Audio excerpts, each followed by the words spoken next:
చాక్లెట్లు, ఇవి chocolate section అన్నమాట. చూడండి ఏవి కావాలో ఉంటాయి, ఇవి కావాలో చూడండి,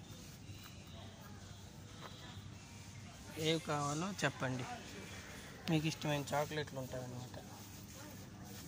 క్యాండీ వేర్,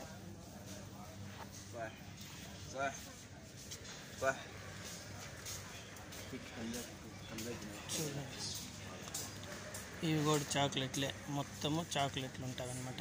ఈ సెక్షన్లో ఉంటూ చాక్లెట్లు అన్నీ ఉంటాయి. చూసారు కదా, చాక్లెట్ల సెక్షన్ ఇది అన్నమాట. మనకి ఏది కావాలో అది ఉంటుంది. కిట్ క్యాట్ ఉన్నాయి, అన్నీ ఉన్నాయన్నమాట. చూడండి మీకు ఏది ఇష్టమైతే అది ఉంటుంది అన్నమాట. ఇక్కడ కాస్ట్లీ ఎక్కువ ఉంటుంది, ఇక్కడ కాస్ట్లీ మాత్రం కొద్దిగా ఎక్కువ ఉంటుంది. ఇది సూపర్ మార్కెట్ అన్నమాట. ఇక్కడ కాస్ట్లీ ఎక్కువ ఉంటుంది అన్నమాట.